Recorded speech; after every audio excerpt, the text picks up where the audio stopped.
Sitakufa, Yesu ni muweza. Ni maneno manne tu na yenye nguvu. Na Suleiman, mwandishi wa kitabu cha Mithali, kutoka Mithali 18 mstari wa 20 unasema, tumbo la mtu litajazwa matunda ya kinywa chake, atashiba mazao ya midomo yake. Kupitia kinywa chako unatawala.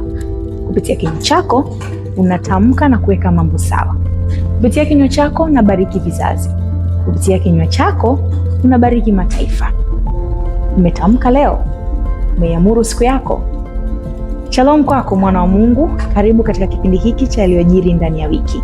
Jina langu ni Mary Kopwe na niko hapa kama mtangazaji wako. Kipindi hiki hukujia kila siku ya Jumanne kuanzia saa 12 hadi 12:30 alfajiri. Karibu sana, maana naamini wiki hii tutaweza kupata kujifunza zaidi, kwa sababu wiki iliyopita tumeona nguvu ya kutamka. Wiki hii je, Roho Mtakatifu amekuandalia kitu gani? Kaa nami kuanzia mwanzo wa kipindi hadi hapo mwisho. Usiondoke hapo ulipo. Mtu mmoja wa Mungu aliwahi kusema kuwa changamoto na tatizo kubwa la mwili wa Kristo baada ya kufufuka kwa Yesu Kristo ni ujinga. Ujinga umeinua kosa kuliko neema. Ujinga umeinua dhambi kuliko Yesu na kazi yake kamilifu ya msalabani. Ujinga umeinua laana badala ya baraka. Ujinga umeinua kushindwa badala ya ushindi. Ujinga umeinua hasara badala ya rehema na upendo wa Mungu Baba kwa wanadamu wote hapa duniani. Ujinga umeinua udhaifu, magonjwa badala ya maisha ya afya na uzima ambayo tayari Mungu Baba alishashughulikia miaka 2000 sasa, inayoendelea kupitia Yesu Kristo na kazi yake kamilifu ya msalabani. Ujinga umeinua dini kuliko wokovu tulionao katika Kristo Yesu.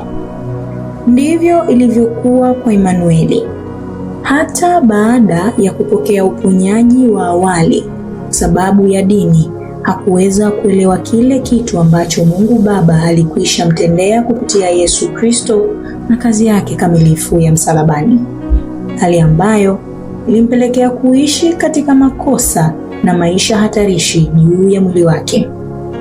Mwenyewe anatuambia kwamba akiwa na umri wa miaka 20 alikuwa akisumbuka na uvutaji uliopitiliza wa sigara. Siku moja akiwa chumbani kwake akivuta sigara, majira ya saa 4 ya usiku, anasema alitokea mwanaume mfano wa Mwarabu ambaye macho yake yalikuwa kama nyoka aliyetaka kumdhuru. Emanueli alijitahidi kwa jitihada zake zote kujiokoa, lakini hazikufua dafu. Mpaka alipotokea mwanaume mwingine mwenye nuru kali upande wake aliyesababisha yule mwanaume wa kwanza Mwarabu kutoweka. Akiwa katika umri huu, alipata tena ugonjwa uliomdhoofisha, na alipokwenda kwa madaktari hawakuona kitu.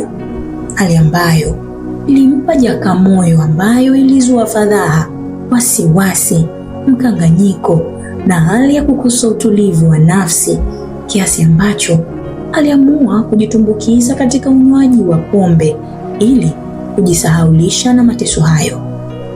Lakini hayo yote yalikuwa ni ubatili mtupu. Katika hali hiyo alipata hamu ya kumwomba baba yake Biblia apate kusoma, lakini hakuielewa. Akawa akiiweka kichwani akiilalia, na akaanza kumwomba Mungu kumwambia kama yupo amsaidie. Alifanya hivyo kwa muda wa miezi 3, kulala juu ya Biblia huku akiendelea kunywa pombe. Siku moja akiwa amelala, mara ikatokea nuru kubwa kushinda mwanga wa jua. Katikati ya nuru hiyo alimuona mwanamume aliyekuja kumwambia kuwa amekuja kumjulisha kuwa atakufa. Lakini Emanueli alikataa na kuuliza, kwa nini afe? Mwanamume yule akamwambia, kwa sababu ana dhambi na mshahara wa dhambi ni mauti. Emanueli akakataa kuwa hana dhambi. Ndipo mwanamume yule alimuonyesha makosa aliyoyatenda tangu mwanzo na kumfunulia namna ambavyo alimkataa Yesu Kristo. Baada ya hapo akaambiwa njia pekee ya kutokufa ni kumwamini Yesu Kristo. Baada ya maono hayo, alikubali kuzaliwa mara ya pili kwa Roho wa Kristo na kuongozwa sala ya wokovu. Baadaye akajiona katika mfano wa ziwa kwa ajili ya kubatizwa. Mwisho wa maono hayo, alipoamka na kujitazama, ugonjwa bado ulikuwepo. Kama ilivyo ndani ya ufahamu wa Mungu, kila anachokipanga Mungu huandaa na watu wa kukusaidia. Mtume Paulo alipotokewa na Bwana Yesu aliandaliwa na nia. Ndivyo ambavyo alivyokuwa Emanueli Lazaro. Baada ya kitambo kidogo, habari njema ilifika masikioni mwake. Habari za wamisionari ambaye alikuwa na mke wake aliyeimba kwa kutumia gitaa huko Arusha. Kama ambavyo tumesema, ujinga ndani ya mwili wa Kristo ni tatizo kubwa kuliko dhambi yenyewe ambayo Mungu tayari alishaishughulikia. Miaka hiyo ilisemekana kwamba gitaa kilikuwa ni chombo cha kishetani. Kila mtu wa Mungu aliyetumia gitaa katika majira hayo alionekana ni mwabudu shetani na mtu wa dini ya kishetani. Jenzi wa Yesu, mpo hapo? Mama huyo wa kimishionari aliyepatikana Arusha na mume wake alimsifu na kumwabudu Kristo aliye hai kwa kutumia chombo hicho cha gitaa. Kama ilivyoada kuwa ukimfuatilia Yesu Kristo utakutana na Yesu Kristo.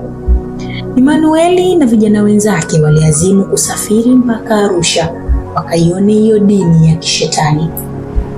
Walipofika, walimkuta mwanamama huyo mishionari wa kizungu, mke wa Bwana Clinton, akiimba na kumtukuza Bwana Yesu Kristo. Emanueli anatukumbusha maneno ya wimbo huo: usisumbuke kwa safari, Mungu akulinda. Mtegemee pendo lake, Mungu akulinda.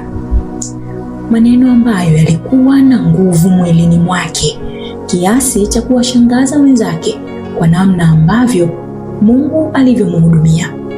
Hapo hapo akapokea uponyaji wake. Emanueli akashangaa sana na kujiuliza, mambo haya yanawezekanaje yeye kupona kwa kusikia wimbo tu? Aliazimu kuchunguza zaidi. Ndipo mishonari ndugu Clinton pamoja na mke wake wakahubiri habari za wokovu kwa kutumia Biblia. Emanueli Lazaro na wenzake wakamwamini Yesu kuwa ni Mungu, Yesu kuwa ni Bwana na Mwokozi wa maisha yao, na kuzaliwa mara ya pili kwa Roho wa Kristo, na baadaye kupelekwa katika ziwa kubatizwa. Hapo ndipo alipofumbuliwa macho na kuona kama vile alivyokuwa ameona katika maono ya yule mwanamume ambaye alimuongoza sala ya toba na kumpeleka kumbatiza katika ziwa na maji mengi. Makala hii imeandikwa na mwandishi Erney Mbala, mchungaji, katika huduma ya wana mwaka 0 hadi 14, Taifa la Bwana, Pete ya Muhuri, Hagai 2:23. Na msimulizi wako ni mimi, Mary Kopwe, katika kipindi hiki cha yaliyojiri ndani ya wiki. Safari ya wokovu ni safari ya mtu binafsi, ni maamuzi ya mtu binafsi. Ingawa wazazi wake waliokoka, lakini mwisho wa siku Emanueli Lazaro alitakiwa kukutana na Kristo yeye kama yeye, na kupitia jitihada za kumtafuta Kristo unakutana naye. Lakini pia kitu kingine ambacho nimejifunza katika kipindi cha leo ni namna ambavyo Mungu anazungumza na sisi kupitia maono, picha na sauti. Mungu anazungumza wazi wazi na yupo tayari muda wote kuweka sawa kitu chochote kile ambacho anasema na sisi kupitia maono, na mwisho wa siku kutimia hata katika macho ya damu na nyama. Na huu ndio mwisho wa kipindi hiki cha yaliyojiri ndani ya wiki. Mwana Mungu, tukutane tena wiki ijayo. Ulikuwa nami Mary Kopwe kama mtangazaji wako katika kipindi hiki. Mimi nakutakia wiki njema yenye furaha, amani na kicheko kwako na kwa familia yako. Hadi wakati mwingine tena, usisahau kushare, kulike na kusubscribe katika chaneli yetu hii, lakini pia kipindi hiki tuweze kupata kuwabariki watu wengine zaidi. Hadi wiki nyingine tena, kwa nami Mary Kopwe. Kwaheri.